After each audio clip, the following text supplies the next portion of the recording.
Fight के ऊपर। जी दीपक भैया। जी धन्यवाद शुभम जी। शुभम जी, ये इस देश का दुर्भाग्य ही मानो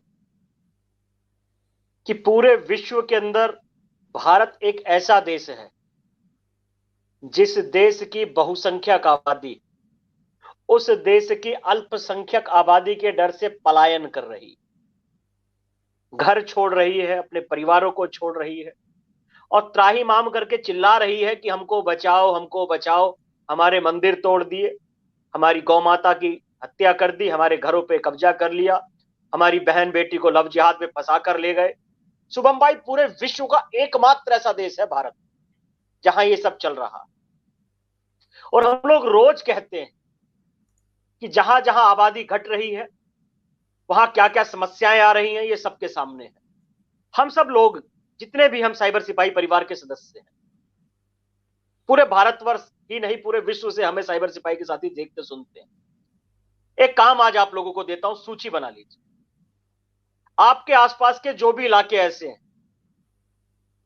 जहां आप अल्पसंख्यक हो गए, उन इलाकों की एक सूची बना लो, अपने अपने राज्यों में, अपने अपने शहरों में, अपने अपने गांव कस्बों के आसपास। ये सूची आपको बहुत जल्द काम में आने वाली।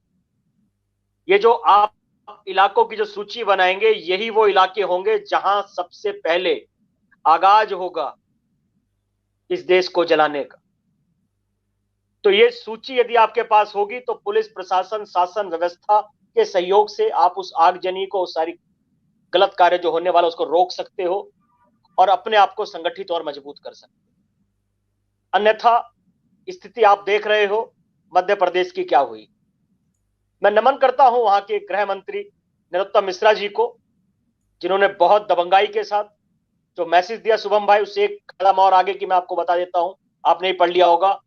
सुराना के अंदर वो जो शहजाद एंड फैमिली है, सबके घरों पे बुलडोजर चलवा दिए गए हैं, बराबर कर दिया गया उनके मकान को। यस यस, उनके बिल्कुल सही कह रहे मकानों को गिराकर बराबर कर दिया है, नाले के बराबर। तो मामा जी हैं वहां पर, शिवराज, और गृह मंत्री नरोत्तम मिश्रा जी हैं। ठीक कहा उन्होंने, कोई इस खुशफहमी में ना रहे कि सुराना को कैराना बना देंगे। स्थितियां पहले से बदल गई हैं और हम लोग फिर, शुभम जी, बार बार आज इस जब से लाइव शुरू हुआ लगभग 3 बार बोल चुके हैं, हम किसी के प्रोपगेंडे का शिकार ना हो। वसुंधरा तेरी खैर नहीं, मोदी तुझसे बैर नहीं। अभी शुभम जी एक वीडियो और इनके पास आ गई है, वो भी चलाएंगे कि जयपुर के अंदर किस प्रकार महादेव के गुम्मद के ऊपर मजार बना दी गई। और ये कल सब वो होने हमारे ही साथ वाला। लाइव होंगे दीपक भाई। कल वेरी आप, गुड। मैं और भरत शर्मा जी जयपुर से लाइव होंगे, जिनका वीडियो भी चलने वाला है।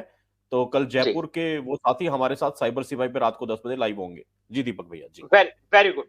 तो ये इतना गंभीर विषय देश के अंदर चल रहा है और इसमें हम दोष, शुभम भाई, किसी को नहीं देंगे। दोष ही हमारा स्वयं का है। बहुसंख्यक आबादी है हम इस देश की, रो हम रहे हैं।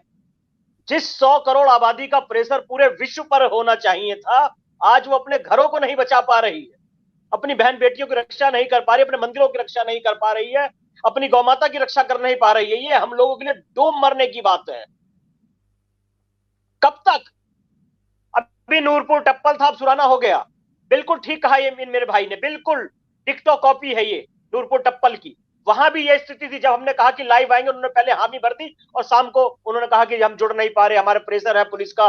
और जब हमने कहा अगले दिन हमारे, तो उनके पास रात को फोन बजने उनके शुरू हो गए थे। शुभम भाई को ध्यान में होगा, उससे एक रात पहले भी शायद हम लाइव आए थे। उन्होंने कहा 5 तारीख दीपक को जी आप लाइव आए यहाँ थे। मत आइए, यहाँ माहौल खराब मत होगा। आइए। आप, हाँ दीपक जी, आप यहाँ मत आइए, यहाँ माहौल खराब हो जाएगा, यहाँ दंगे हो जाएंगे, यहाँ फलाना हो जाएगा, यहाँ सब कुछ हो जाएगा। और जब हम निकल भी चुके थे तब भी उनके फोन आ रहे थे, आप यहाँ मत आइए, यदि आपको हमसे मिलना है, आप बहुत जरूरी, तो हम लोग हाईवे पे आ जाएंगे, जो मथुरा का यमुना एक्सप्रेस वे है वहां आ जाएंगे, आप प्लीज गांव की तरफ मत आइए। और जब हम वहां पहुंचे थे नूरपुर टप्पल, आपको ध्यान में हो, गांव से बाहर हम लोगों को रोक दिया गया था फ्लाईओवर रोक के दिया नीचे, था। पुल के नीचे। सिर्फ 2 लोग अलाउ किए थे गांव में जाने के लिए, सिर्फ 2 लोग। आप गए थे 2 और लोग, आपके साथ में, हाँ, बाली जी गए थे। सिर्फ 2 लोगों बाली को जी गए गांव थे। में जाने दिया, सबको रोक लिया था गांव के बाहर। सबको रोक लिया था, केवल हम 2 लोगों को, बाली जी और मुझको, वहां जाने दिया गया था। वो भी हम पुलिस की पूरी सुरक्षा व्यवस्था के अंदर गए थे, जैसे हमें लग रहा था शुभम जी हम हिंदुस्तान के किसी हिस्से में नहीं, पाकिस्तान के किसी लाहौर या कराची में ले जाया जा रहा है। यह स्थिति थी नूरपुर टप्पल की।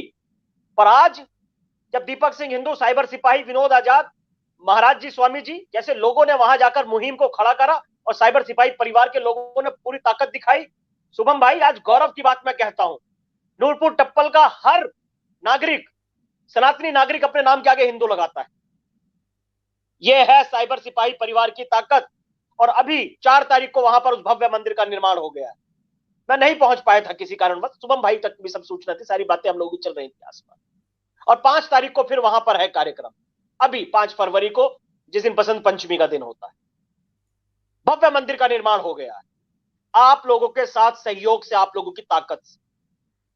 यदि हम संगठित और एक रहेंगे, चीजें बदल जाएंगी। और यदि हम खुद में एक दूसरे को नीचा दिखाते रहेंगे, एक दूसरे की काट छाट करते रहेंगे, तो कैराना भी होगा, सुराना भी होगा, नूरपुर टप्पल भी होगा। ये तो होते ही रहना है। कितनी जगह नरोत्तम मिश्रा जी आपको बचाने आ जाएंगे, और कब तक? आज तो उन्होंने वहां पर एक पुलिस चौकी बना दी है कुछ समय के लिए, पर कितने दिन पुलिस आपकी सुरक्षा करेगी?